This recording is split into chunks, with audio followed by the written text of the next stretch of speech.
12 নম্বর প্রশ্নে 8 কেজি ভরের একটি বস্তু 8 মিটার পার সেকেন্ড বেগে চলছে। বস্তুটিকে 20 সেকেন্ড সময়ে থামাতে হলে কত বল প্রয়োগ করতে হবে? এটা একটা সহজ প্রশ্ন। প্রথমে আমাদের কি দেওয়া আছে? ইউ দেওয়া আছে হচ্ছে 8 মিটার পার সেকেন্ড। এটাকে যেহেতু আমরা থামাবো তাহলে ভি ইকুয়াল হচ্ছে 0 মিটার পার সেকেন্ড। তাহলে এ কত আসতেছে? এ হচ্ছে 8, 0 মাইনাস 8 ডিভাইডেড বাই 20 সেকেন্ড সময় থামাবো, তাহলে টি হচ্ছে 20। তাহলে আমাদের এফ ইকুয়াল কত? এফ ইকুয়াল হচ্ছে এম এ। তাহলে এম এম দেওয়া আছে হচ্ছে 8 কেজি, 8 ইন্টু 8/20 ইকুয়াল কত আসবে? 64/20, 3.2 নিউটন ইকুয়াল 3.2 নিউটন। তারপর 13 নম্বর ম্যাথে আমাদের কি বলছে? 1500 কেজি ভরের একটি কামান থেকে 60 কেজি ভরের একটি গোলা 50 মিটার পার সেকেন্ড বেগে ছোড়া হলো। কামানটি কত বেগে পিছনে সরে আসবে? আহ, কামানটি কত বেগে পিছনে সরে আসবে? এখন এটা হচ্ছে ওই আমাদের গুলি আর বন্দুকের যে কনসেপ্ট, ওখান থেকে বের করতে হবে। ওইখান থেকে যদি বের করি তাহলে ওইখানে আমরা আদিবেগ দুইটা যদি শূন্য হয় তাহলে M V plus M V equal হয় 0। তাহলে এখানে কামানের আমরা দেওয়া আছে কি কি? কামানের ভর দেওয়া আছে হচ্ছে 1500 কেজি। তার কামান থেকে 60 কেজি ভরের গোলার ভর দেওয়া আছে হচ্ছে 60 কেজি। আর গোলাটি 50 মিটার পার সেকেন্ড বেগে ছোড়া হয়েছে। তাহলে আমরা ধরে নিলাম এটা হচ্ছে তার পশ্চাৎ বেগ, বা কামানটি এত বেগে পিছনে ছড়ে আসবে। তাহলে ভি ইকুয়াল কত আসে? মাইনাস এম ভি বাই অর্থাৎ এম ইকুয়াল মাইনাস এম হচ্ছে 60 ইন্টু 50 ডিভাইডেড বাই 1500 ইকুয়াল কত আসে? -60 into 50 divided by 1500 -2 -2 metre per second. সুতরাং পিছনের দিকে সরে আসবে কত বেগে? পিছনের দিকে সরে আসবে 2 মিটার পার সেকেন্ড বেগে। 14 নম্বর প্রশ্নে বলা আছে 4 গ্রাম বায়ুপূর্ণ একটি বেলুন থেকে ছিদ্রপথে 5 মিটার পার সেকেন্ড বেগে বায়ু নির্গত হয়। 0.5 সেকেন্ড সময়ে সম্পূর্ণ বায়ু শূন্য হয়। বেলুনের উপর কত বল ক্রিয়া করে? এখন এখানে আমাদের কি কি দেয়া আছে? দেয়া আছে হচ্ছে ভর দেয়া আছে এম ইকুয়াল কত? 4 গ্রাম বা 4 × 10⁻³ কেজি। তারপর আমাদের বেগ দেয়া আছে হচ্ছে এত বেগে নির্গত হয়, তাহলে বেগ দেওয়া আছে হচ্ছে আদি বেগ দেওয়া আছে হচ্ছে 5 মিটার পার সেকেন্ড।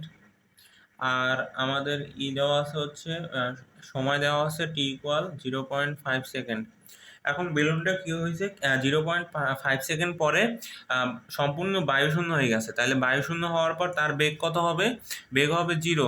তাহলে প্রশ্ন মতে আমরা এফ ইকুয়াল কি জানি? এফ ইকুয়াল হচ্ছে ভরবেগের পরিবর্তনের হার, বা M V minus M U divided by কি? টি।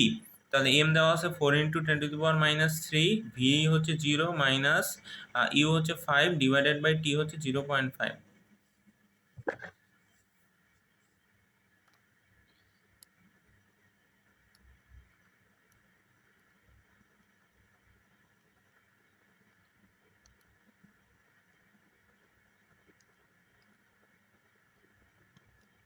0.04 নিউটন আর ইকুয়াল হচ্ছে -0.04 নিউটন।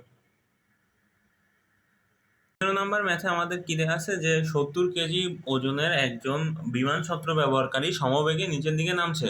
তার উপর বায়ুর বাধা কত? এখন সে যদি নিয়ে তার অভিকর্ষ ত্বরণের কারণে তার একটা বল কাজ করে হচ্ছে নিচের দিকে, যেটা হচ্ছে এমজি।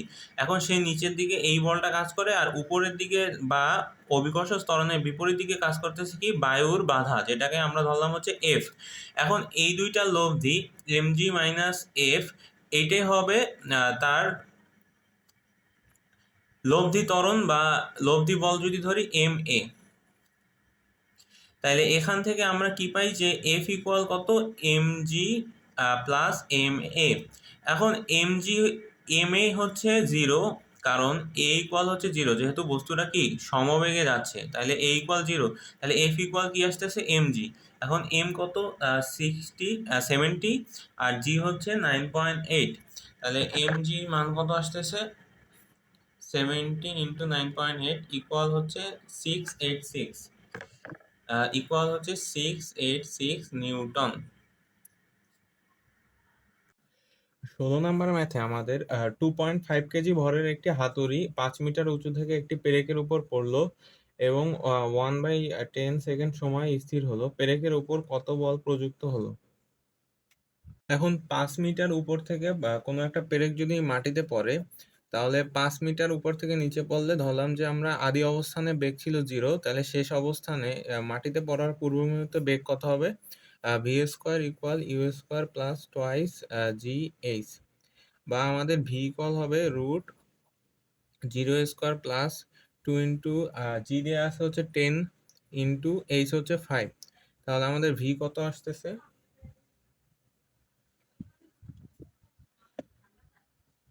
√2 × 10 × 5 ইকুয়াল হচ্ছে 10 মিটার পার সেকেন্ড। এখন আমরা জানি কি ফোর্স ইকুয়াল হচ্ছে ভরবেগের পরিবর্তনের হার, বা mv - u ডিভাইডেড বাই হচ্ছে টি। এখন এম হচ্ছে 2.5 কেজি, ভি হচ্ছে 10, আদিবেগ হচ্ছে 0, আর সময় হচ্ছে